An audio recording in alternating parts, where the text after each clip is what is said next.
हरे कृष्णा। आज सभी भक्त के लिए महत्वपूर्ण दिन है, क्योंकि आज बलराम की आविर्भाव दिन है, बलराम जयंती है।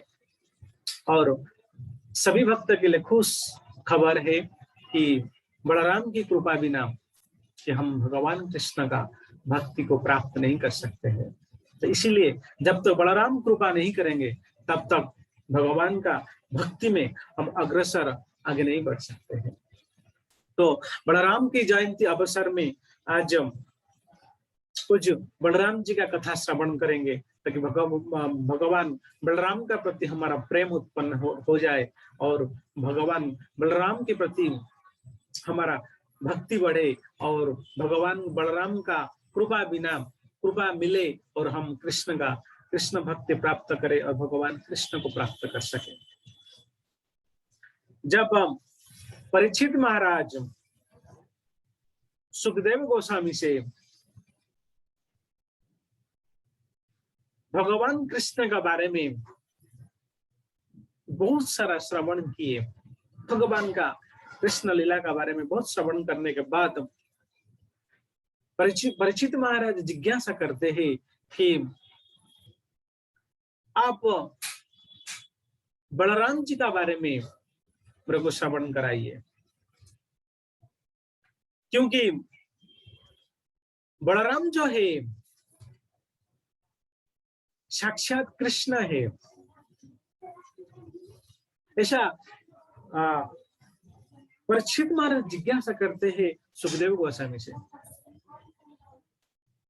आप मेरे को बलराम जी के बारे में बताइए, क्योंकि बलराम जी है साक्षात कृष्ण है और कृष्ण बलराम रूप में क्यों आए, ऐसा परीक्षित महाराज का जिज्ञासा है।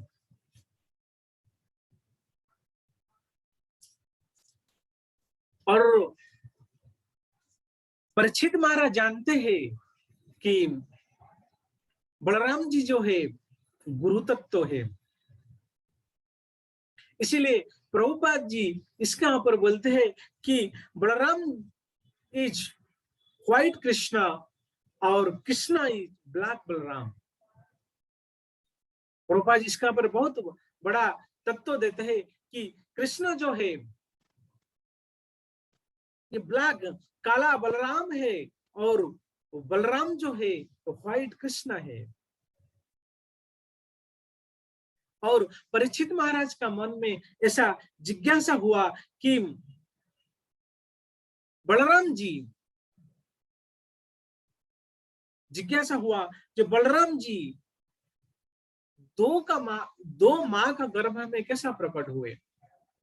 जैसा कि हम जानते हैं देवकी का गर्भ में भगवान बलराम थे और भगवान कृष्ण उनका माया के द्वारा उसको स्थानांतरित किए, ये जाके रोहिणी गर्भ में जन्म लिए प्रकट हुए। ये जो रहस्य है परीक्षित महाराज जिज्ञासा करते सुखदेव गोस्वामी को, और सुखदेव गोस्वामी बोलने के लिए प्रारंभ करते हैं। ये जब राम अवतार हुआ, राम अवतार में लक्ष्मण जी भगवान जी का छोटे भाई बने थे और छोटे भाई होने के नाते जब भगवान राम और लक्ष्मण जी जब वनवास जा रहे थे, कैकेयी माँ का आदेश के अनुसार कैकेयी माँ का आदेश का पालन करके जब वनवास जा रहे थे, तब भगवान बलराम कृष्ण जब राम जी का चरण ऊपर उनका नजर गया, तब उन्होंने देखा कि भगवान राम का चरण से बहुत खून बह रहा है, कांटा घुस रहे, कंकण घुस रहे और अनेक क्योंकि जंगल में जब प्रवेश कर रहे थे अनेक चीज पैर में स्पर्श कर रहा था, तब उनका पैर से खून बह रहा था और लक्ष्मण से बर्दाश्त नहीं हुआ ये चीज। ऐसा मने मन सोचे, अगर मैं बड़ा भाई होता तो आज राम जी का जगह पे मैं आज वनवास चाहता हूं। आज राम जी वनवास नहीं आते और मैं वनवास आता हूं। अगर मैं बड़ा भाई होता, कैकेयी का इतना सामर्थ्य नहीं थी कि कृष्ण को, सॉरी, राम जी को वनवास भेज सके। किसी का सामर्थ्य नहीं होता। अगर मैं बड़ा भाई होता, किसी का सामर्थ्य नहीं होता, कि मेरा पिताजी का भी सामर्थ्य नहीं होता कि राम जी को वनवास भेज सके। आज छोटा भाई हूं, इसीलिए मैं नियम में बंधा हुआ हूं, मैं उनका नियम का पालन कर रहा हूं, इसलिए कुछ बोल नहीं पा रहा हूं। अगर अगला जन्म में लूंगा तो मैं बड़ा भाई बनकर आऊंगा। इसीलिए जब भगवान राम सीता जी को लेके अयोध्या में आ गए, एक दिन एकदम चुपचाप बैठे थे, गुमसुदा में बैठे थे, एकदम शांत मन होके बैठे थे। और भगवान राम उनको पूछे कि आज क्या हुआ लक्ष्मण, आप बताइए, ऐसा गुमसुदा क्यों बैठे हो आप? उन्होंने बोला कि मैं छोटा भाई होने के नाते आपको, आपका जीवन में जो कष्ट हुआ मैं सहन कर लिया, मैं आपको कुछ बोल नहीं पाया, और आप बड़े होने के नाते आप जो बोले मैं उसको आदेश करते, पालन करते गया। लेकिन अब जब भी मैं अगला जन्म लूंगा आपका साथ, मेरे को आप बड़ा भाई बनाकर रखिए, क्योंकि मैं जो बोलूंगा आपको वही आदेश, वही उसको पालन करना पड़ेगा। इसीलिए कृष्ण जन्म में, द्वापर युग में भगवान बलराम जी कृष्ण का बड़ा भाई बनकर आए और कृष्ण छोटा भाई बनकर आए।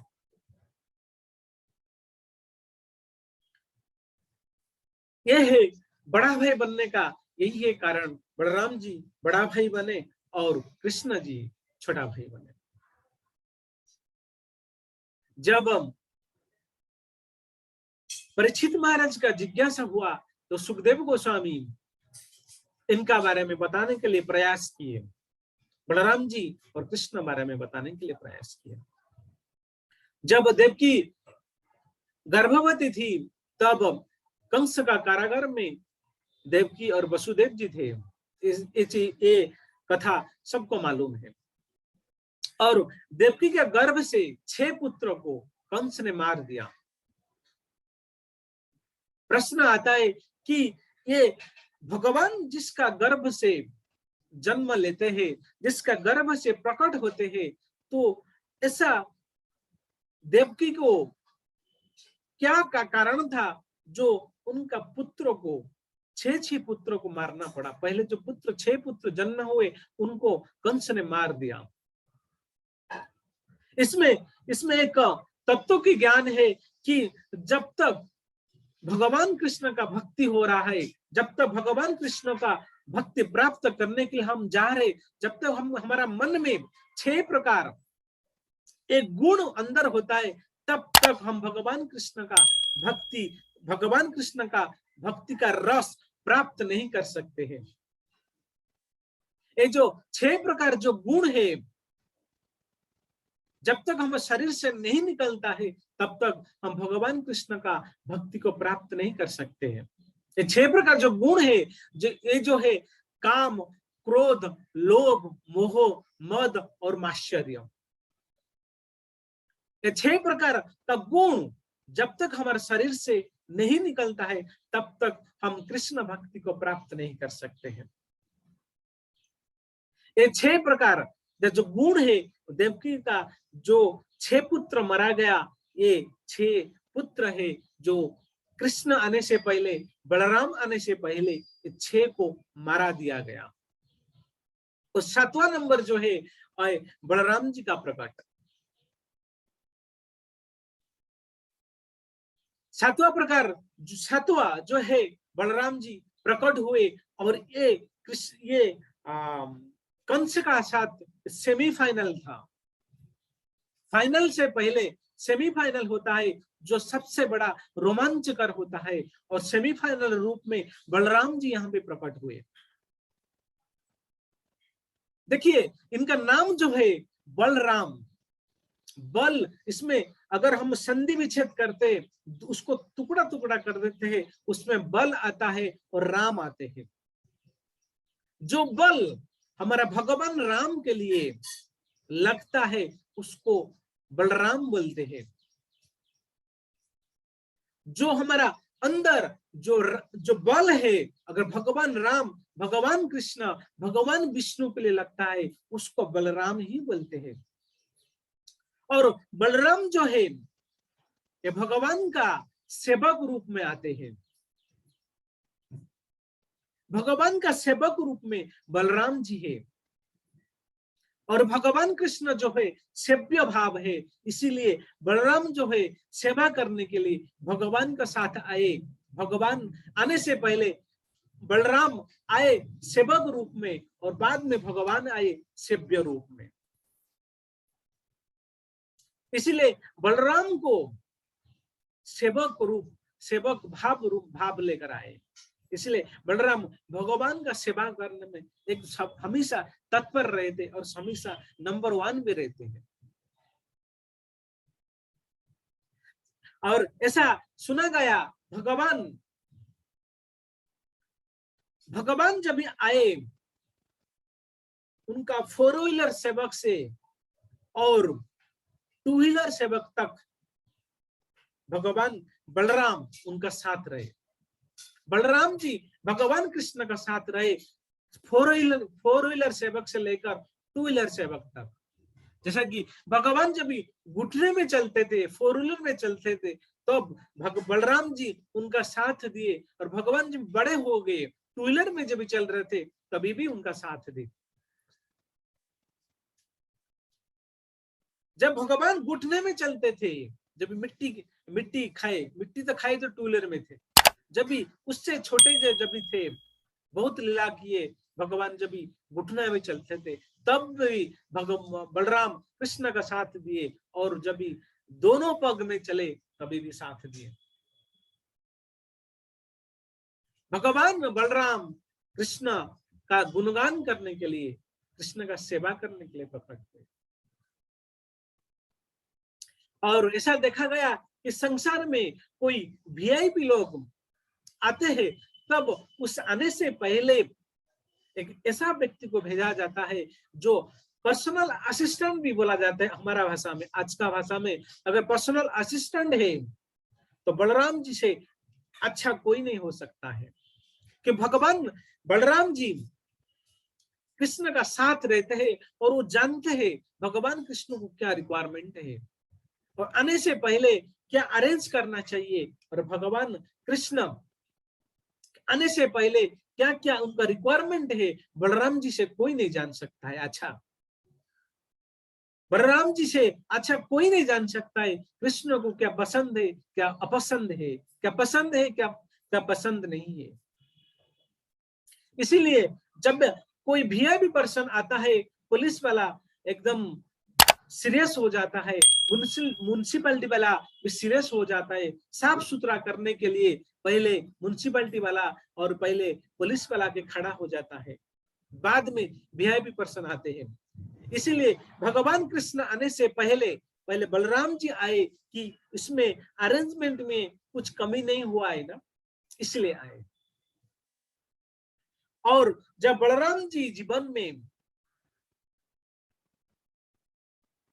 ये आने से पहले आ गए और ये 6 प्रकार जो काम, क्रोध, लोभ, मोह, मद, माश्चर्य को निकाले, तब भगवान आके, भगवान तुम्हारा भक्ति को स्वीकार करते भगवान तुमको मिलते हैं। और बलराम जी जीवन में 2 असुर को मारा, एक है धेनुकासुर और दूसरा है प्रलंबासुर। ये जो धेनुकासुर है वो गधा था, जो धेनुकासुर है वो गधा है। लेकिन नॉर्मली गधा जो होता है वो घास खाता है, कभी नॉनवेज, कभी मांस मटन नहीं खाता है। और ये जो गधा है, धेनुकासुर जो था वो गधा था, लेकिन वो घास नहीं खाता था, वो मांसाहार करता था। तो ऐसा एक गधा है जो मांसाहार करता है। और जब तक हमारा शरीर में, मन में वो मांसाहार करने वाला प्रवृत्ति रहेगा, तब तक हम भगवान कृष्ण का भक्ति को प्राप्त नहीं कर सकते हैं। इसलिए बलराम जी पहले धनुकासुर को मारे, और हमारे मन में जो धनुकासुर का प्रवृत्ति है, जब तक उसको निकाल के बलराम जी फेंक ना दे, तब तक हम भगवान कृष्ण का भक्ति को प्राप्त नहीं कर सकते हैं।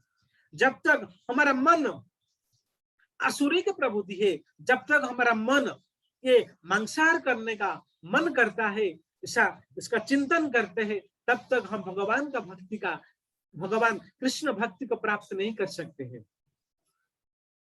इसीलिए प्रभुपाद जो 4 नियम बताए, उसमें जो मांसाहार है, जब तक वो मांसाहार को नहीं छोड़ेंगे, जब तक तुम्हारा मन में मानविकता का नहीं आता है, अंदर मानसिक चिंता और मानविकता नहीं आते, तब तक हम भगवान भक्ति को प्राप्त नहीं कर सकते हैं। जैसे कि बलराम जी यहाँ पे बता रहे, जब तक धनुकासुर तुम्हारा अंदर बैठा है, जब तक उसको उखाड़ के आप नहीं फेंकते हो, तब तक तुम्हारा अंदर कृष्ण भक्ति जागृत नहीं हो सकता है, कृष्ण भक्ति को प्राप्त नहीं कर सकते हो। और दूसरा असुर को मारे प्रलंबासुर।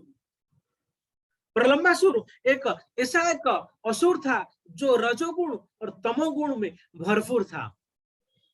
इसलिए बलराम जी यहाँ पे दर्शाते हैं कि जब तक तुम्हारे अंदर रजोगुण और तमोगुण भरपूर है, तब तक भी तुम कृष्ण भक्ति प्राप्त नहीं कर सकते हो। इसीलिए जब तक ये रजोगुण तमोगुण को बाहर बलराम जी का कृपा नहीं होता है, जब तक रजोगुण तमोगुण को बलराम जी उखाड़ के नहीं फेंकते, तब कृष्ण भक्ति प्राप्त नहीं कर सकते। इसीलिए रजोगुण तमोगुण को उखाड़ के फेंकिए, और जो आसुरी का प्रवृत्ति है, जो मांसाहार करना चाहिए, जो कांदा और लहसुन खाना चाहिए, उसको जब तक त्याग नहीं करते हो, तब तक आप भगवान कृष्ण का भक्ति प्राप्त नहीं कर सकते हो। ये बलराम जी बताते हैं। इसमें समझने का जो सीखने का जो चीज है, जो 6 प्रकार, जो काम, क्रोध, लोभ, मोह, मद, माश्चर्य को त्याग नहीं करेंगे, तब तक भक्ति नहीं मिलेगा, तब कृष्ण भक्ति नहीं मिलेगा। जब तक धनुकासुर का जैसा कि गधा जो मांसाहार करता है, जब हम कांदा लहसुन जैसा कि प्याज लहसुन खाते हैं, जब तक इसको उखाड़ के नहीं फेंकते, तब तक हम भगवान कृष्ण को प्राप्त नहीं कर सकते।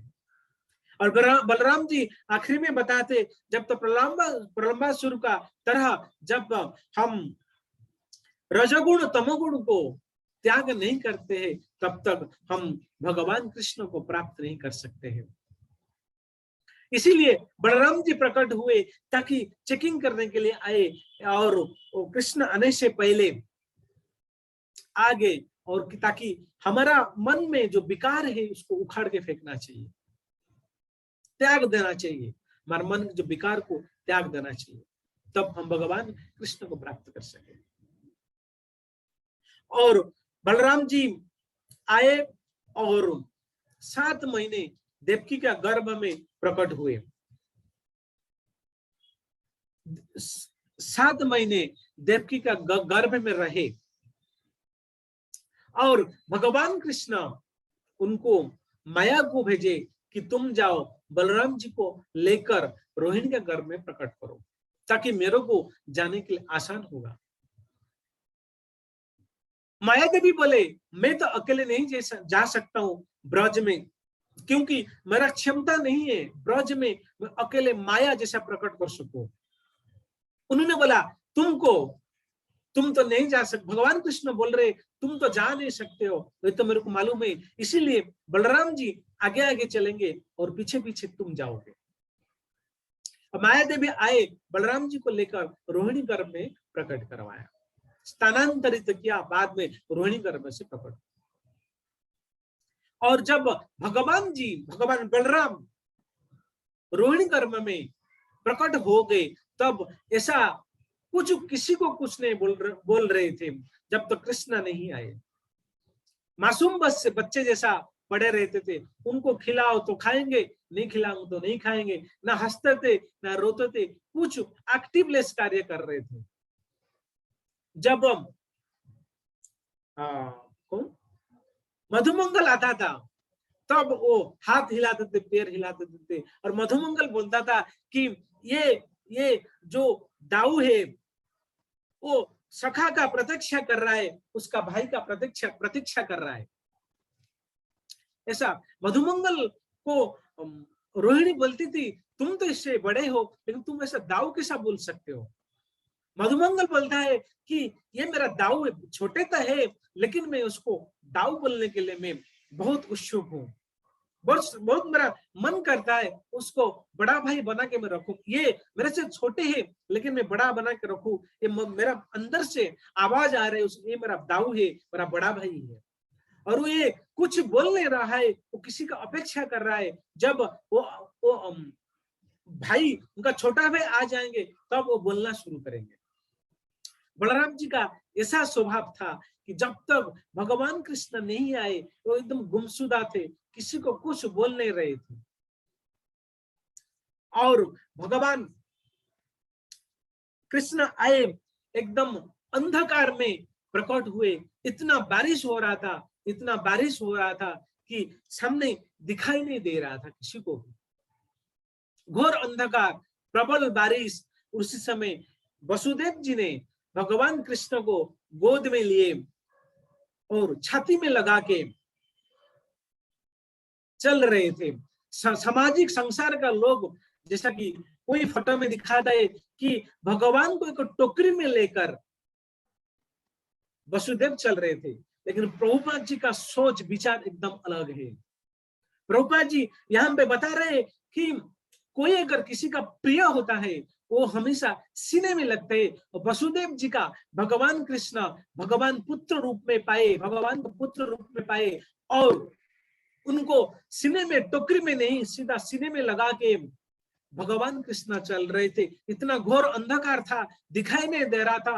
इतना मुसलधार में धार में बारिश हो रहा था, वो भी भयंकर दृश्य था इस समय। और बलराम जी शेषनाग का रूप लेकर, शेषनाग का भाव लेकर वो वसुदेव जी का ऊपर ऐसा प्रकट हुए। बारिश का एक बूंद भी भगवान कृष्ण का ऊपर ना गिरा, भगवान कृष्ण का ऊपर थोड़ा भी प्रभाव नहीं पड़ा, और वसुदेव जी का ऊपर भी प्रभाव नहीं पड़ा। और इतना अंधकार था, सामने कुछ दिख नहीं रहा था। जैसा कि हम माइल्स कंपनी में देखते, टोपी लगाते, उसमें टर्च रहता है। इसीलिए भगवान बलराम जी जब प्रकट हुए, तब उनका फणा पे मणि लगा हुआ था। वो जैसा इतना प्रज्वल, इतना आलोकित करता था कि एक दिन के जैसा दिखता था। और भगवान को और वसुदेव जी को प्रकट करने में, वसुदेव जी को चलने में कोई गुंजाइश नहीं था, कोई बाधा नहीं उत्पन्न हो रहा था। और वसुदेव जी कृष्ण चल रहे थे, और जब यमुना में प्रकट हुए, एक ऐसा कारण था कि यमुना जी सोचे, एकदम इतना खुशी से पागल हो रही थी कि यमुना जी इतना पागल होकर उछल रही थी, तो भगवान का यहाँ पे वसुदेव का नाक तक भी पानी आ गया था। और भगवान का जब चरण जमुना जी को स्पर्श हुआ, वो भी शीतल पड़ गई। जमुना जी दो भाग हो गए, वसुदेव कृष्ण और बलराम जी चलने लगे। और एक बात है, जमुना सोची ये मेरा, क्या बोलते उसको, ससुर जी है, और बलराम जी